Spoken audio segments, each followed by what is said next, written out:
नाम है leave the world behind. आजकल अच्छी फिल्में बहुत कम बन रही है और ये उन अच्छी फिल्मों में से एक है। कहानी कुछ इस तरह है कि एक परिवार न्यूयॉर्क के लॉन्ग आइलैंड पर छुट्टियां बिताने चला जाता है और अगले ही दिन सब कुछ बदल गया। सिर्फ उनके लिए नहीं बल्कि करोड़ों लोगों के लिए। यह कहना भी गलत नहीं होगा कि जिस दुनिया को वो जानते थे वो बिल्कुल उलट जाती है। फिल्म में काफी कुछ राज रखा गया है जो हमें उलझन में डाल देता है। हमें ये पूरी कहानी बस कुछ लोगों के नजरिए से दिखाई जा रही है, बल्कि हम ऑडियंस को भी ऐसे ट्रीट किया जाता है जैसे हम भी इस कहानी का हिस्सा हो। चलिए आगे देखते हैं क्या है इस फिल्म में। चैनल को सब्सक्राइब करना ना भूले। शुरुआत होती है तो सबसे पहले हमें पृथ्वी दिखाई जाती है, फिर अमेरिका जहां सूरज उग रहा था। एक आम दिन से ही सब शुरू हुआ। अब हम कहानी के अंत तक एक परिवार के साथ जुड़े रहेंगे, क्ले सैनफोर्ड का परिवार, जिसमें वो, उसकी पत्नी अमेंडा और 2 बच्चे रॉज और आर्ची है। इन लोगों के बारे में जानना जरूरी है। क्ले एक प्रोफेसर है और न्यूयॉर्क एक यूनिवर्सिटी में पढ़ाता है। बहुत शांत इंसान है, गुस्सा जल्दी नहीं आता, अपनी पत्नी और बच्चों से बहुत प्यार करता है। मगर अमेंडा बहुत गुस्सैल और लोगों से नफरत करने वाली औरत है। चिड़चिड़ापन, लोगों से बदतमीजी करना, लोगों पर शक करना, जल्दी गुस्सा आना, ये सभी अच्छी बातें अमेंडा में थी और वो एक एडवर्टाइजमेंट कंपनी में काम करती थी। इनकी छोटी बेटी रोज एक मासूम सी बच्ची है जो आजकल फ्रेंड्स सीरीज का लास्ट सीजन देख रही है। आर्ची चूंकि बड़ा है और प्यूबर्टी के लेवल पर है, इसलिए उसमें कुछ गलत बातें हैं और अक्सर वो अपनी छोटी बहन को तंग करता रहता है। बाकी ये एक साधारण सा परिवार है। तो आज के दिन जब क्ले की आंख खुलती है, अमेंडा पहले ही जाग चुकी थी। आज वो थोड़ी सी अलग थी। क्ले से कहती है कि आज सुबह जब मैं जागी, खिड़की से बाहर देखा लोगों को, तो मेरे मन में ख्याल आया क्यों ना हम कहीं छुट्टी पर चले जाए। इसलिए मैंने लॉन्ग आइलैंड पर एक घर बुक किया है, हम वहीं जाने वाले हैं। और तुम्हें इसलिए नहीं बताया कि अगर मैं बुकिंग करूं तो तुम मुझे मना नहीं कर सकोगे। बेचारा क्ले क्या कहता वो मान जाता है। अमेंडा बच्चों को तैयार करती है और अगले सीन में हम इस परिवार को अपनी गाड़ी में देखते हैं जो लॉन्ग आइलैंड की तरफ जा रहे थे। ये सभी काफी खुश थे। कुछ घंटे बाद ये उस घर में पहुंच जाते हैं जो अमेंडा ने ऑनलाइन बुक किया था। घर काफी शानदार था, इन्हें पसंद आता है। वहाँ एक पूल भी था, इसलिए बच्चे तो सीधा पूल में ही चले जाते हैं। क्ले गाड़ी से सामान ले आता है और अमेंडा कहती है कि मुझे मार्केट जाना है ताकि खाने पीने का सामान ले आऊं। अमेंडा खुशी खुशी मार्केट जाती है, अपनी जरूरत का सारा सामान ले आती है। पार्किंग लॉट में जब वो अपनी गाड़ी में सामान रख रही थी तो वो एक आदमी को देखती है जिसने बहुत सारा पानी और खाने का सामान खरीदा था। ये बहुत ज्यादा था किसी एक परिवार के लिए, मानो जैसे दुनिया का अंत होने वाला हो और वो इसके लिए खुद को तैयार कर रहा है। खैर अमेंडा को भी थोड़ा अजीब लगता है और हमें भी, मगर वो उससे बात नहीं करती और वापस घर आती है। क्ले स्मोकिंग करता था मगर अमेंडा जैसी पत्नी के डर से बेचारे ने स्मोकिंग ही छोड़ दी थी। अब ये छुट्टियां थी तो अमेंडा खुद ही उसे सिगरेट का एक पैकेट देती है कि तुम यहाँ स्मोक कर सकते हो मगर बच्चों के सामने नहीं। दोनों एक दूसरे के साथ अच्छा समय बिताते हैं और फिर तैयारी करने के बाद ये लोग बीच पर चले गए। ये वहाँ शांति के साथ अपना समय बिताते हैं, मगर जब बीच पर ये आए इन्होंने समुद्र में एक जहाज देखा। इन्हें लगा ये अपना रास्ता बदल लेगा। क्ले का कहना था कि मैंने सुना है यहाँ काफी बंदरगाह है। 1-2 घंटे बाद भी वो शिप वहाँ थी, बल्कि वो नजदीक आ चुकी थी। छोटी रोज तो बस उसे देखे जा रही थी, उसे कुछ ठीक नहीं लग रहा था और फिर कुछ देर बाद वो कार्गो शिप इतनी नजदीक आ जाती है कि अमेंडा क्ले को जगाती है। कहती है कि कुछ गड़बड़ है, वो शिप रुकने का नाम ही नहीं ले रही थी। क्ले सबको वहाँ से भागने के लिए कहता है। बीच पर हंगामा मच गया, वो जहाज बीच पर ही रुक जाता है, मानो जैसे कोई उसे कंट्रोल कर ही नहीं रहा। इस अजीब से हादसे के बाद बीच को खाली कर दिया गया। क्ले वहाँ के एक गार्ड से इस बारे में पूछता है तो जवाब में वो कहता है कि शायद नेविगेशन सिस्टम में कोई खराबी आई होगी। ऐसे और भी जहाजों के साथ हुआ है। ये लोग सीधा घर आते हैं। आते ही इन्हें पता चला कि इंटरनेट भी काम नहीं कर रहा। क्ले ने टीवी भी चेक किया, उस पर भी कोई चैनल नहीं आ रहा था। ये ऑनलाइन अपने लिए खाना नहीं मंगवा सकते थे, इसलिए शाम को बर्गर पर ही गुजारा कर लेते हैं। रात को जब बच्चे सो गए, अमेंडा और क्ले नीचे ड्रिंक कर रहे थे। दरवाजे पर दस्तक होती है। एक लम्हे के लिए ये लोग डर जाते हैं। दरवाजा खोलने पर इनके सामने स्कॉट नाम का एक आदमी और उसकी बेटी रूथ खड़े थे। इन्हें हैरानी हुई क्योंकि किसी अजनबी का यहाँ आना बड़ा अजीब था। स्कॉट बताता है कि असल में ये घर हमारा है, आपने मुझे ही मेल किया था। वो अमेंडा का नाम जानता था मगर दोनों की बात नहीं हुई थी, इसलिए अमेंडा को शक था। स्कॉट कहता है कि क्या हम अंदर आ सकते हैं। क्ले उसे अंदर आने देता है। स्कॉट बताता है कि हम शहर में रहते हैं मगर वहाँ ब्लैकआउट हो चुका है, पावर जा चुकी है। मैं ऊंची बिल्डिंग में रहता हूँ, मैंने घुटने का ऑपरेशन किया है, सीढ़ियाँ नहीं चढ़ सकता, इसलिए हम यहाँ आए। मुझे पता है आप लोग छुट्टियां बिताने आए हैं, आपने पैसे दिए हैं, हम आपको जाने के लिए नहीं कह रहे, हम भी यहाँ रहना चाहते हैं और आप फिक्र ना करें, हम बिल्कुल भी आपको परेशान नहीं करेंगे। हम बेसमेंट में सो लेंगे और मैं आपको पैसे भी दे दूंगा। वो $1000 क्ले को वापस करता है। खैर क्ले को तो उन पर कोई शक नहीं था, मगर अमेंडा इतनी आसानी से मानने वाली नहीं थी। क्ले तैयार था कि अगर ये इनका घर है तो जरूर ये लोग यहाँ रह सकते हैं, मगर अमेंडा कहती है कि नहीं, मुझे अजनबियों के साथ रहने में दिक्कत है, हम आपको यहाँ रहने की इजाजत नहीं दे सकते। इस बार स्कॉट की बेटी रूथ थोड़ी भड़क जाती है, कहती है कि ये हमारा ही घर है। अमेंडा और क्ले अकेले में बात करते हैं। अमेंडा को शक था, अजीब अजीब से ख्याल उसके मन में आ रहे थे, मगर क्ले बताता है कि ये लोग मुसीबत में हैं, मुझे नहीं लगता वो हमें नुकसान पहुंचाने आए हैं। स्कॉट ने इनके सामने एक कैबिनेट को भी खोला था, तो क्ले कहता है कि अगर ये इनका घर नहीं होता तो भला वो इसे खोल सकता था क्या, उसके पास चाबी थी। अमेंडा गुस्सा करती है कि घर में उनकी एक भी तस्वीर नहीं, वो झूठ बोल रहे हैं, घर उनका नहीं, वो गलत इरादे से यहाँ आए होंगे। क्ले समझाता है कि मैं उनसे बात करता हूँ, अगर मुझे थोड़ा सा भी शक हुआ तो मैं उन्हें जाने के लिए कह दूंगा। एक बार फिर से ये दोनों उनसे बात करते हैं। स्कॉट बहुत अच्छे से पेश आता है। अमेंडा कहती है कि ठीक है, मुझे अपनी आईडी दिखाओ, मगर एक समस्या आती, स्कॉट अपना वॉलेट कहीं छोड़ आया था। खैर बाकी उसकी बातों से तो ऐसा नहीं लग रहा था कि वो कोई सनकी पागल है, बल्कि अंदर ही अंदर वो काफी घबराया हुआ था। तभी रूथ टीवी चलाती है जिस पर आपातकालीन प्रसारण चल रहा था। हर चैनल पर यही था। स्कॉट ने जैसा कहा कि शहर में ब्लैकआउट हुआ है, यहाँ इंटरनेट का काम ना करना, टीवी पर कोई खबर नहीं, ये सभी बातें इन्हें उलझन में डाल देती है। खैर एक बात तो साबित हो गई कि सच में कोई गड़बड़ है, इसलिए स्कॉट और उसकी बेटी को वहाँ रहने दिया जाता है। हालांकि रूथ इस बात से गुस्सा थी, कहती है कि हम अपने ही घर में नौकरों की तरह रह रहे हैं, कल क्या ये हमसे झाड़ू पोछा भी करवाएंगे। सिर्फ स्कॉट को अंदाजा था कि क्या हुआ है, मतलब उसे शक था। स्कॉट असल में साइबर सिक्योरिटी में था। अगली सुबह रोज अपनी माँ को जगाती है, कहती है कि मुझे फ्रेंड्स सीरीज का आखिरी एपिसोड देखना है, इंटरनेट काम नहीं कर रहा, आप कुछ करें इस बारे में। उसके जाने के बाद अमेंडा जैसे ही अपना फोन देखती है, उसे कुछ न्यूज अलर्ट्स आई थी। जैसे ही वो क्ले को दिखाने वाली थी, वो गायब हो जाती है। खैर क्ले का कहना था कि शायद किसी ने सब कुछ हैक कर लिया है, मगर अमेंडा को एक ही बात की फिक्र थी, वो ये कि उनके घर में 2 अजनबी है। कॉफी पीने के बाद क्ले अमेंडा से कहता है कि मैं मार्केट जाता हूँ, शायद वहाँ कोई मुझे बता सके ये सब क्या हो रहा है। रूथ और स्कॉट जागते हैं, क्ले का पूछते हैं तो अमेंडा बताती है कि वो मार्केट गए हैं।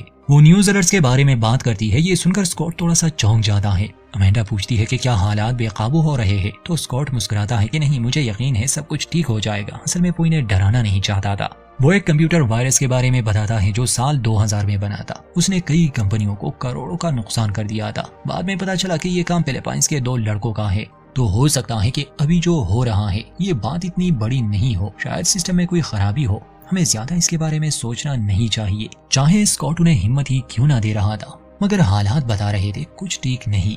स्कॉट की पत्नी और रूथ की माँ प्लेन से कहीं जा रही थी, तो स्कॉट को और रूथ को उनकी भी चिंता थी, क्योंकि सारे सिस्टम तो काम नहीं कर रहे। रोज जब बाहर थी तो उसे ढेर सारे हिरन दिखाई दिए, सैकड़ों की तादाद में। ये होना काफी अजीब था, क्योंकि जानवर ऐसा बर्ताव नहीं करते। खैर स्कॉट अपने एक पड़ोसी के घर जाने के लिए निकल गया। घर का बुरा हाल था, सामान बिखरा पड़ा था और कोई ताबी नहीं। और क्ले जब रास्ते में था तो जीपीएस ने काम करना छोड़ दिया था, जिस वजह से वो रास्ता भटक जाता है। वो घबराया हुआ था। फिर वो वापस गाड़ी में बैठ जाता है, तब उसे घबराई हुई औरत नजर आई जो स्पेनिश में बात कर रही थी। फिल्म में इसे ट्रांसलेट नहीं किया गया, मगर इंटरनेट पर इसकी ट्रांसलेशन मिल जाती है। यह औरत बताती है कि वो अपने घर का रास्ता भटक चुकी है। पिछले 2 दिन से उसने किसी भी इंसान को नहीं देखा, उसे किसी को कॉल करनी है। एक तो क्ले को उसकी बात समझ नहीं आ रही थी, ऊपर से वो इतनी घबराई हुई थी कि क्ले उसकी कोई मदद नहीं करता और उसे वहीं छोड़कर वो निकल गया। थोड़ी देर बाद उसे एक प्लेन की आवाज आई। क्ले पीछे देखता है तो उस प्लेन से लाल रंग का कुछ गिर रहा था। वो गाड़ी भगाता है, मगर असल में वो प्लेन पेपर्स गिरा रहा था,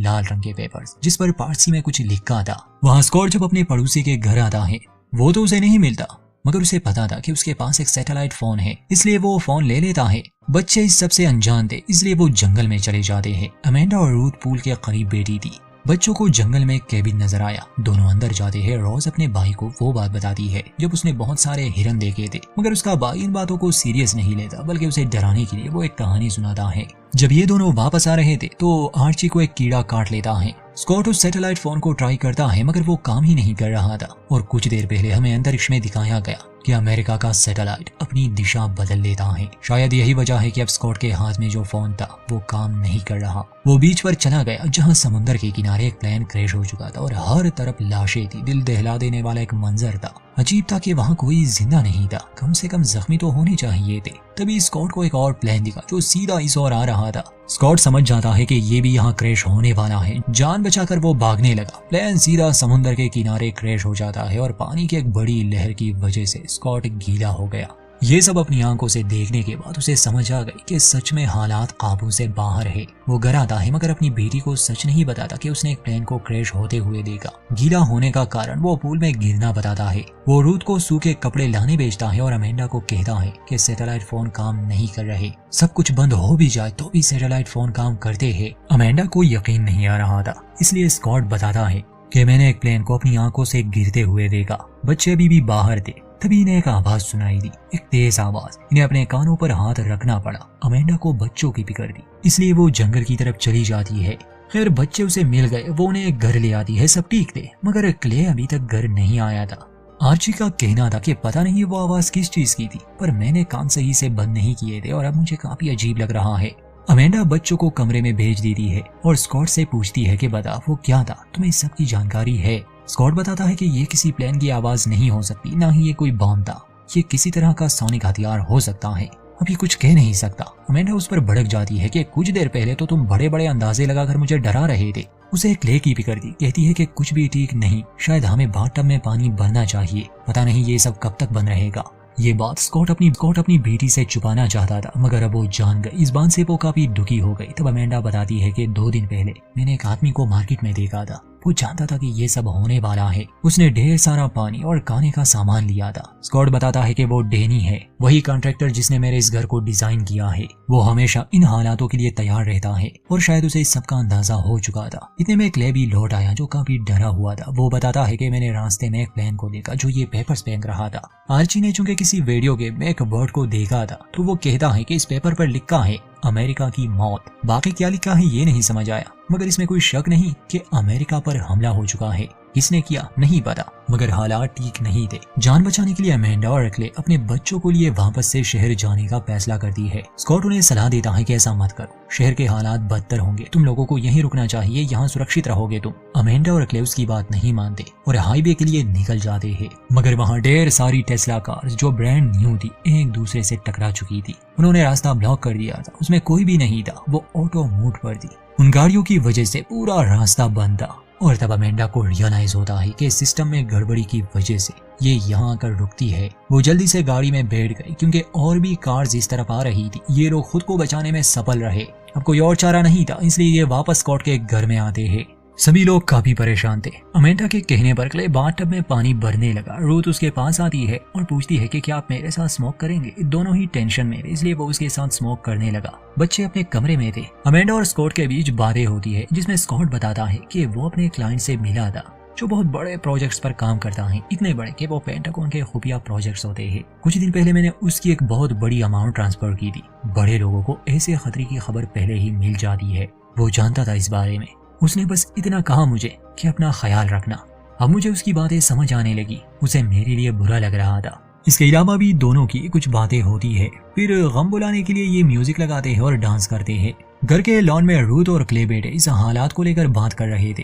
क्ले बताता है कि एक बात हमने तुम लोगों से छुपाई थी, वो ये कि जब हम बीच पर गए थे वहाँ एक समुद्री जहाज आकर रुक गया। वो बेकाबू हो चुका था। इतने में एक आवाज सुनाई दी। ये पूल में जाते हैं तो वहाँ ढेर सारे फ्लेमेंगोज आए थे। एक और अजीब सी घटना, वहाँ घर में अमेंडा स्कॉट को गले से लगाती है और हौसला देती है कि तुम जल्द ही अपनी पत्नी से मिलोगे। और थोड़ी ही देर में फिर से वो आवाज जिससे ये सभी सर पकड़कर बैठ जाते हैं।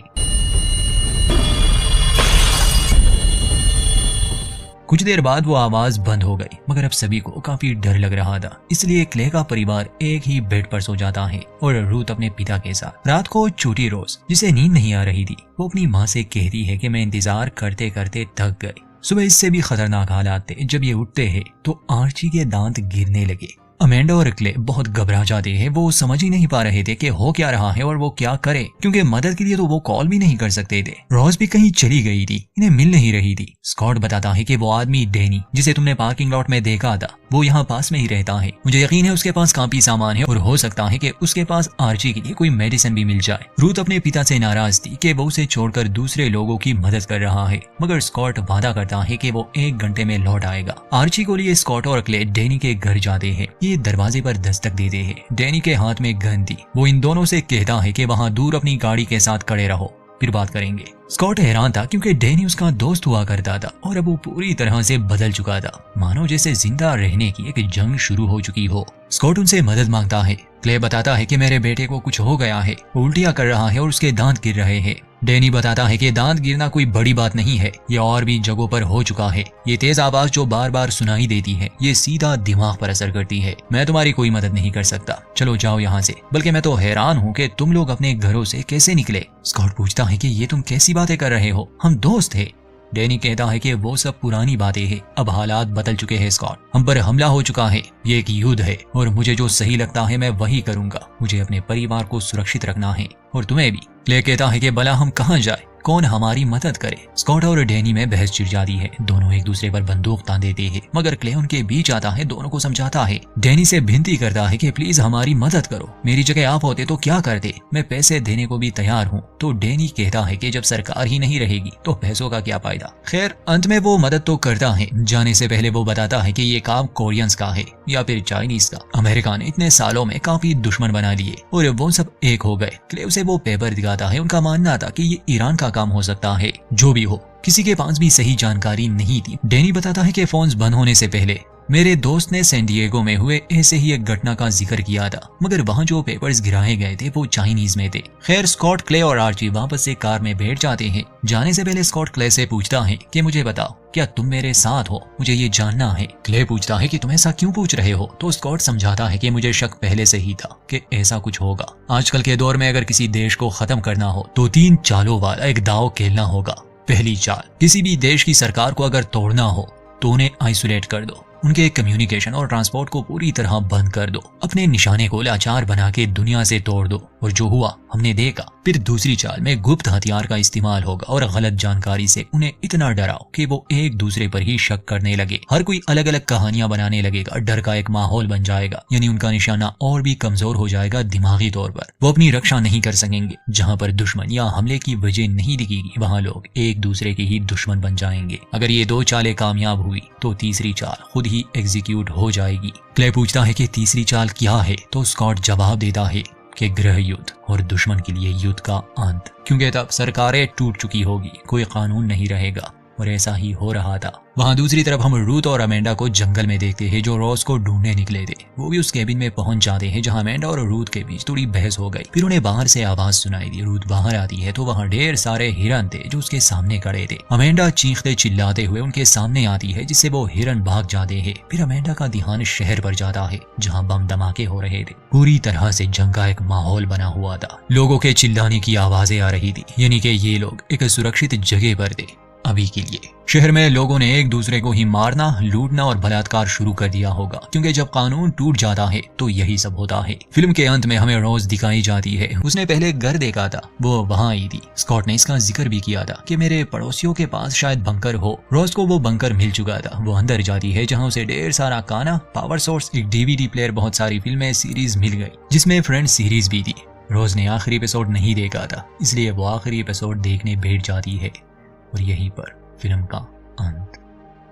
बस इतना ही दोस्तों। इसमें पूरी जानकारी नहीं, मगर हो सकता है डैनी और स्कॉट की बात सही हो। बहुत से देशों ने मिलकर अमेरिका पर हमला किया होगा। शायद वो उन्हें पूरी तरह से मिटाना चाहते हैं। बाकी हिरन का दिखना, जानवरों का अजीब बर्ताव, ये शायद किसी गुप्त हथियार की वजह से हुआ होगा जिससे नेविगेशन सिस्टम खराब हो गया। और चूंकि जानवर भी अर्थ के मैग्नेटिक फील्ड को इस्तेमाल करके माइग्रेशन करते रहते हैं तो शायद वो बिगड़ गया। बाकी सब आपने कहानी में जान लिया। युद्ध काफी डरावनी चीज है, चाहे वो जहां भी हो। उम्मीद करते हैं हमारी एक्सप्लेनेशन आपको पसंद आई होगी। वीडियो अच्छी लगे तो लाइक करें, चैनल को सब्सक्राइब करना ना भूलें।